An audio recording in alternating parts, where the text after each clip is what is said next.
Yeah, I forgot to say actually that I've heard it said that cooked tomatoes have got anti-cancer forming properties. So that makes this food even better. I mean, this is it at its stage where I've fried up all the bits, put the tomatoes in.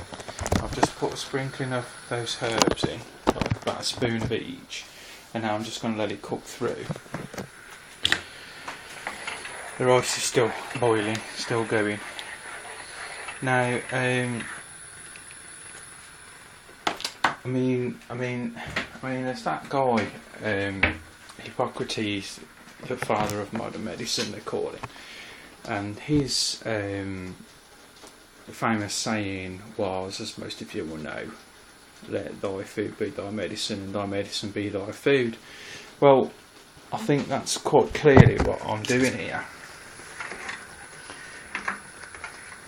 Is my food is my medicine, basically.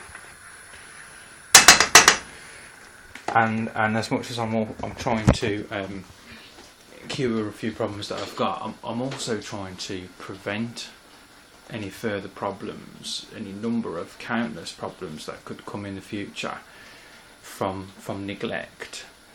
I'm hoping to prevent a lot of that. You know, I mean, I was talking the other day about enlightenment being the end of suffering. Yes, that's very true. There's and this is where I made a reference that happiness really hasn't got anything to do with enlightenment. Really, you should ideally be happy when you have enlightenment, but you haven't necessarily got enlightenment to be happy, because there's a lot of people out there happy because at the moment everything's going right for them in life, and they've got a car and they've got a job, and they've got a boyfriend or a girlfriend, and they've they've got the health at the moment, and they're out snowboarding, surfing, and doing all the things that they want to do, or just out clubbing with their mates, and they're having high times and they're happy. And but it's temporary happiness. It's not going to last, because ultimately, I don't mean to say this in a nasty way about them. It was the Buddha's first principle. They will ultimately have to get old, get sick, and die, no matter how much of a charmed life they've had. That will happen to them. They cannot avoid a suffering that will come in this life. Now, the Buddha, Siddhartha, his name, at the time before he was known as the Buddha, before he'd found his great truth and began teaching other people this truth, set out to solve the problem of getting old, getting ill and dying. That's what he set out to do. He set out to solve it, not just for himself, but for all of the entire world, for every single living organism in the entire universe. He was going to solve it, he was going to fix it for all of us. And he did, in a way, because he solved it for himself, and then he taught everybody else how it can be achieved. So I suppose he did. He didn't do it the way he wanted to in the beginning. He wanted to be more. Well, that's another story. I mean, I've personally been there myself.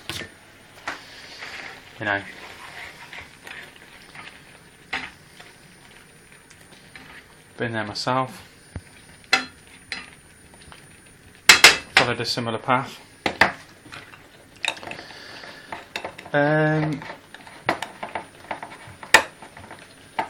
Okay, so what was I saying that got me on that path about that those people can't avoid?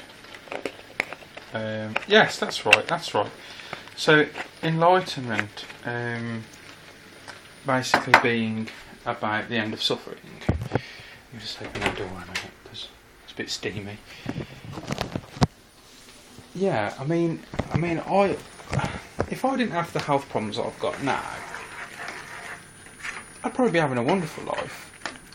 Well, I might be, I might not be, I don't know, it's hard to say, but I probably would be, because I would still be a teacher, I would still be teaching.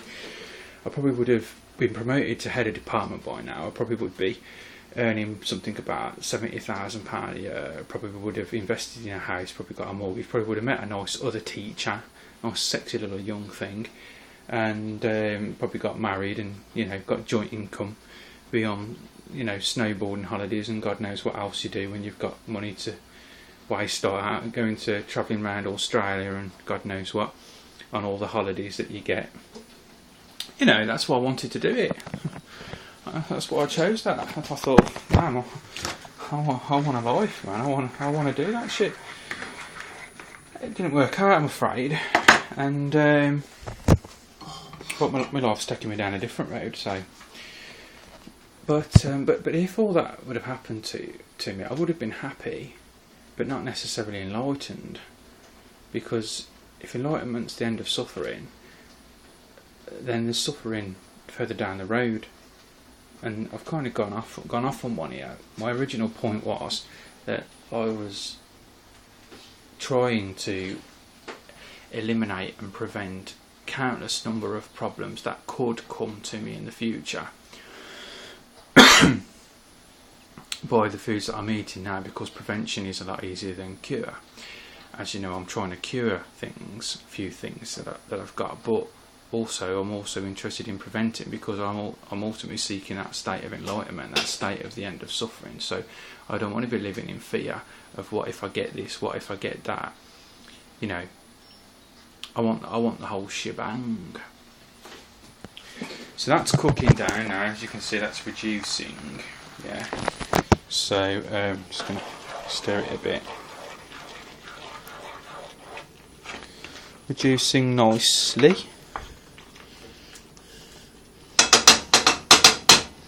Now, I just want to try it actually.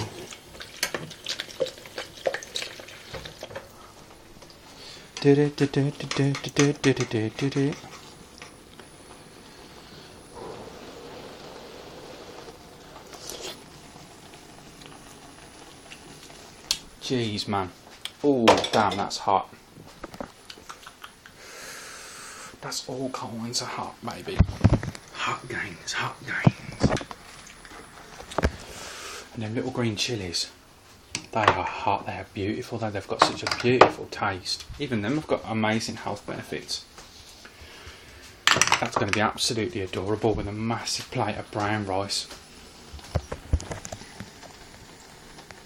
Turn that rice down. Let's try that rice, see if it's cooked yet. I'm making all kinds of gains.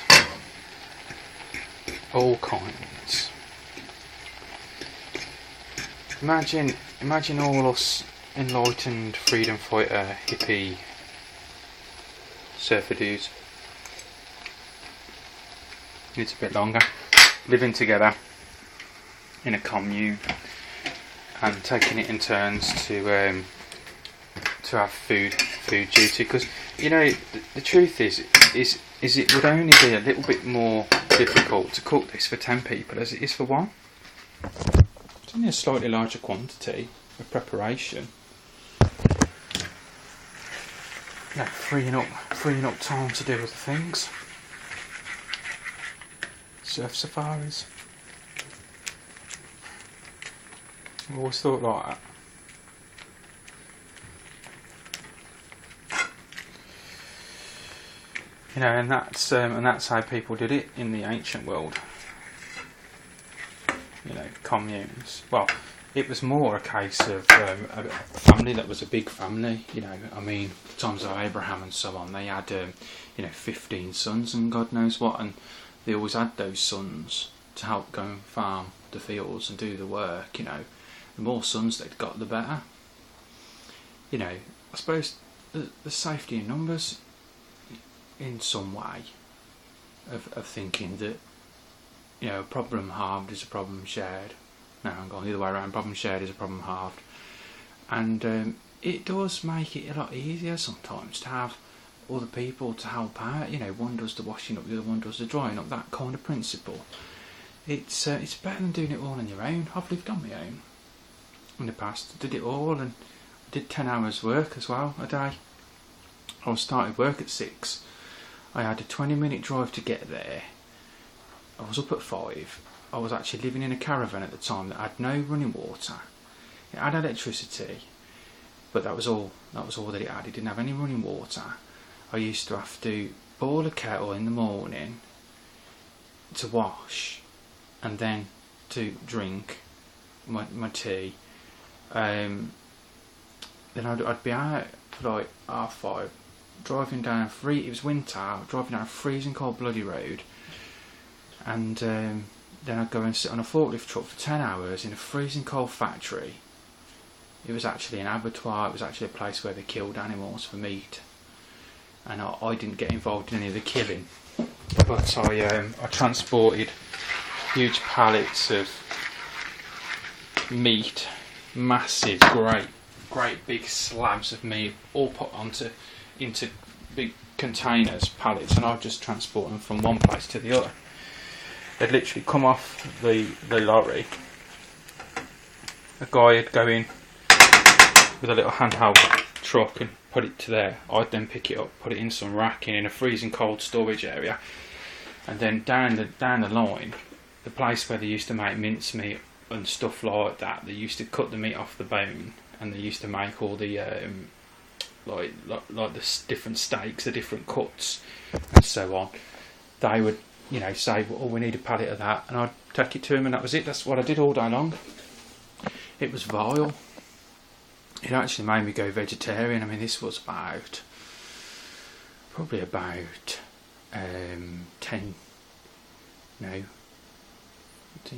about 9 or 10 years ago now, and I went vegetarian for about 6 months as a result of working there, because I didn't like what I saw. I've still got some photos actually of how the blood used to drip out the bottom of the pallets. Not very nice. Anyway, and I went vegetarian, but shortly after that I came back home, and my mum at the time was saying, vegetarians, they get deficient in blah blah blah and this and that, and she says to me, just eat meat once a week. And I said, okay, that's a fair thing. So I always had a lamb dinner on a Sunday with her, and that was the only meat I ate for probably about 6 months. Anyway, a few things happened that kind of broke my vegetarianism in the end. And many years later, here I am now, attempting it again, but in an entirely different perspective, for entirely different reasons. And there you go. So yeah, but when I lived on my own in that caravan, no running water, I used to have to go to like an outdoor tap, with great big plastic bottles, fill it up, and bring it back and everything. And I had like a camping toilet. That's about done now. So I had like a camping toilet that I used to have to empty out. That's not pleasant. That's not pleasant even when it's your own business. And I only ever weed in it. I never did the other in, because there was like a block of toilets where I lived, and I used to go up there and do all the other. But even the wee, after a week when you come to empty it, blimey, don't that stuff stink, man? It's like, absolutely rotten. Anyway, yeah, it was pretty tough. But do you know what? At the time, because I was on my own, it was tougher. If I would have had at least just somebody with me, like a girlfriend at the time, because I just split up with my girlfriend at the time, and I was pining for her too, which didn't make it any easier. But if I'd have had a girlfriend, it would have been a lot easier. We could have shared some of the jobs. But to live in like a commune type environment, I mean, if you all get on, obviously, pretty cool, man, I think. So this is about done now. That's reduced right down. Just like a paste. I'll mix with rice gains. So look at that rice, look. Oh, that rice look good. Oh yeah, look, all kinds of good. See this rice look all kinds of good. Let's try some of this right now.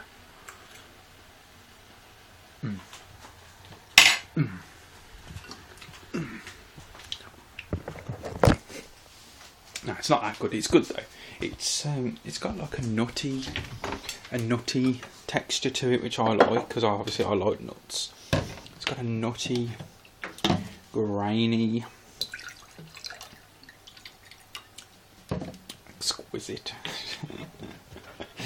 exquisite texture. Right, so just give myself a drink.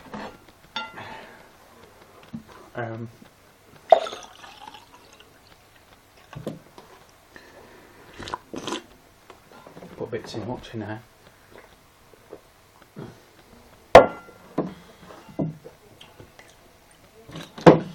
Okay, and that's it basically. I'm going to go plate that up. I'm going to eat it. I'll get my battery back upstairs, put this on the tube, and speak to y'all in a bit. Gaaaaaaaaaaainz. Okay.